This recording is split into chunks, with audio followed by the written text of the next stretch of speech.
गुरुदेव, मुझ जैसे वेश प्रकार के उदंडी अहंकारी पतित जीव जिसके सारे आचरण आपके विरुद्ध हैं, जिस पे आपने कृपा की पर हमारे में कोई समर्पण नहीं है, आप कैसे रीझेंगे? जैसे भी हैं आपके हैं गुरुदेव। हमारी सभी उद्दंडताओं के लिए हम क्षमा प्रार्थी हैं। हाँ, नाम जप करो और जो गलती जानती हो कि गलती है उसको हटो। अगर गलतियों को करती रही तो केवल वाणी तक ये बात रहेगी, हृदय तक नहीं आएगी। देखो बच्चा, अपनी गलतियों का हमें ही त्याग करना होगा। हम सोचे किसी के आशीर्वाद से भगवान सामने खड़े हैं, अगर आशीर्वाद से होता तो गीता सुनाने की जरूरत नहीं, ऐसे हाथ रख देते। पर भगवान ने कहा है कि मयि वो मन आदत स्व मई बुद्धि निवेशय, मेरे में मन लगाओ, मेरे में बुद्धि लगाओ। ये जितने विकार आते हैं इनको तुम सहो। तास्ति तिक्षस्व भारत, मात्रा स्पर्शास्तु कौन्ते, शीतोष्ण सुख दुखदा आगमा पायनु अनित्यास तास्ति तिक्षस्व भारत। इनको सहो, ठीक से चलो तो मेरी प्राप्ति हो जाएगी। तो वो करना तो आपको ही है। अच्छा, एक होती है वैष्णव दैन्यता कि मैं नीच हूं, मैं अधम हूं। एक होती है वास्तविकता में मैं नीच आचरण करता हूं, वास्तविकता में मैं अधम आचरण करता हूं, हरि विमुख आचरण करता हूं। तो हमको हृदय में ग्लानि करके और उन आचरणों को त्यागना चाहिए जिसके संग से हम गलत मार्ग में चले, जिसके संग से हम हरि गुरु विमुख हो रहे। वो संग त्यागे, वो भोजन त्यागे, वो दृश्य देखना त्यागे, वो बातें करना बंद करे, प्रभु की चर्चा करे, प्रभु का नाम और भक्तों के चरित्र सुने तो उससे बल प्राप्त होता है। फिर हम सतमार्ग में चले। अगर हम न सुधरना चाहें तो कोई हमें सुधार ही नहीं सकता, पक्का। और हम सुधरना चाहें तो एक शब्द से सुधार शुरू हो जाएगा। संतों गुरुजनों के एक शब्द को मान ले, धीरे धीरे वो आगे प्रकाश करता चला जाएगा। और ना माने तो 24 घंटा सुनते रहो, कुछ लाभ नहीं मिलना। सुनने से केवल लाभ नहीं मिलता, सुन के उसको मनन करके आचरण में उतारो, तभी बात बनती है। तो कहीं ना कहीं अभी भगवत कृपा से आपकी बुद्धि काम कर रही है तो उसे संभाल लो। जहां गलती हो रही, चाहे गृहस्थ में हो चाहे विरक्त में हो, जीवन का लाभ यही है, अच्छे आचरण करते हुए, भगवान का भजन करते हुए अपने कर्तव्य का पालन करें।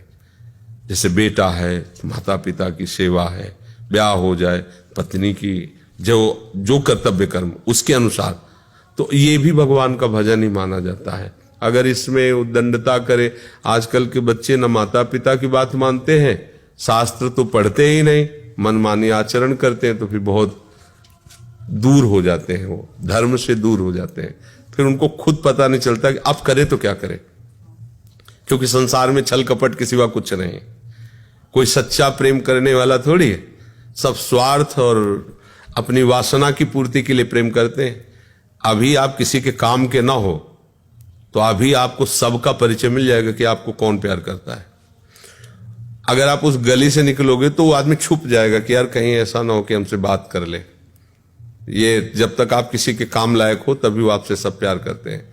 जब आप काम लायक नहीं रहेंगे तो आपको असलियत समझ में आ जाएगी कि आपको कोई प्यार नहीं करता। तो इसलिए धर्म से चलो, मर्यादा से चलो, मनमानी आचरण ना किया जाए तो भगवान कृपा करेंगे, सही मार्ग मिल जाएगा, आनंदमय जीवन व्यतीत हो जाएगा। देखो पहले कैसी परिपाटी थी, पंडित आते जाते थे, ब्याह तय होता था बड़ा मर्यादा से, सब ऐसे वो आजीवन ऐसा हुआ। मनमानी आचरण तो अभी ब्याह हुआ, अभी तलाक हुई, ऐसा हो रहा। और आपस में झगड़ा हुआ, उनको छोड़ दिया, उनको छोड़ दिया। न पवित्रता रह गई, न बुद्धि रह गई, न धर्म रह गया, और न उनको शांति रह गई। अब अगर वो लड़की आवेश में आके कहती कि आपने हमारा संग किया है, अगर आप हमको छोड़ते हैं तो हम आपके विरोध में खड़ी होंगे, विरोध करने लायक ही नहीं रखेंगे, खत्म। अब बहुत सावधानी की जरूरत है, खास करके जो नई पीढ़ी हमारी है, इसको जरूर उपदेश की आवश्यकता है कि मतलब शास्त्र श्रवण करे, संतों के वचन, जो भगवत भाव में संतजन उनके वचन सुने, उनके अनुसार अपने आचरण चलावे। नहीं तो सब मनमानी आचरण होते चले जा रहे ना। अच्छा, समाज अब जैसे माता पिता जब देख रहे हैं कि हमारा कान नहीं मानते तो वो भी बेचारे धैर्य धर के चुप हो जाते, जाओ देख लो, भोग लो, समय आएगा तो तुम्हें खुद समझा देगा, अभी हम क्या समझाएं, बड़ा समझ।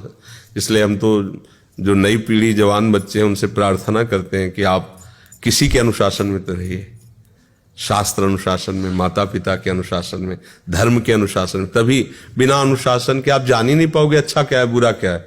आप बढ़ते चले जाओगे गलत रास्ते में और ऐसी जगह खड़े हो जाओगे जहां से लौटना नहीं होता। फिर वहां केवल विनाश ही होता, लौटना नहीं होता। ये माया का ऐसा खेल है कि आप आगे बढ़ते चले जाओ, बस विनाश ही होगा, लौट नहीं सकते। तो अगर कुछ दूर तो लौट सकते हो, अभी गलती शुरू वापस हो सकती, और आगे बढ़ गए तो फिर लौटना मुश्किल है।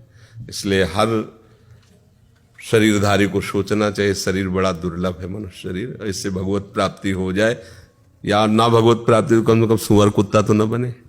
अगला जन्म फिर मनुष्य का मिले, हम साधना करके भगवान को प्राप्त हो, अच्छे कर्म बने, अच्छे कुल में पैदा हो, अच्छा व्यवस्था हो। अब ऐसा मान लो चूहा, बिल्ली, सिंह और कुत्ता कितनी योनियां हैं, कहाँ कहाँ, और भटकते रहे, एक से ही उद्धार होता है इस शरीर। अब इसमें उद्धार की सोच नहीं रहे तो कैसे बात बनेगी। सबको इस बात पर ध्यान देना चाहिए कि हमारे आचरण अच्छे होने चाहिए। हमारे यहाँ चरित्र पूजा जाता है? बल है, विद्वान है, और बहुत मतलब महिमा है रावण की, पर देखो चरित्रहीन है ना, तो उसे राक्षस कहा गया। ये राक्षस कुल का थोड़ी है। उत्तम कुल पुलस्त कर नाती, पुलस्त ऋषि का नाती है, विश्वश्रवा का पुत्र है, कोई साधारण थोड़ी है। वो उत्तम कुल पुलस्त कर लाती है, राक्षस नहीं है। आचरण राक्षस हो गए तो उसे राक्षस कहा गया। क्या नहीं है? ब्राह्मण है, उत्तम विद्वान है, वेदों का ज्ञानी है। देखो आज जब भगवान शिव की आराधना होती है तो उसी का गाया तांडव, उसी का लिखा हुआ है, जटाटवी गलत ज्वल प्रवाह पावित स्थले गोले लंब लंबिता। ये रावण कृत है, रावण ने स्वयं लिखा है ये। तो अब आचरण गलत हो गए ना, बस आचरण गलत हो गए, सब गलत। तो पूजा जाता है रामचरित्र, रावण चरित्र नहीं, क्योंकि उसका चरित्र गलत है। बस महिमा में कम नहीं है। हाँ, ये रघुवंशी है तो उत्तम कुल पुलस्त करनाती, और भारी तपस्या की भगवान की, ऐसे नहीं, कोई साधारण तपस्वी थोड़ी है। भगवान शंकर को रिझा लिया तपस्या के द्वारा, और जब चरित्र बिगड़ा तो वही हनुमान जी बन के पूरी लंका में आग लगा दिए। वही है 11वें रुद्र का अवतार श्री हनुमान जी महाराज है। तो ये समझना चाहिए हमें, अपना चरित्र ठीक रखना चाहिए। गुड करेक्टर, करेक्टर करेक्टर कहते ना, गुड करेक्टर। अपने यहाँ भारत में जो परम पवित्र भूमि है, इसमें चरित्र की पूजा होती। वैसे जगत में कहीं भी चरित्र का ही तो महत्व होगा, और तो हमें ज्यादा ज्ञान है नहीं, पर हम अपने भारत की जानते हैं कि हमारे यहाँ चरित्र की पूजा होती है।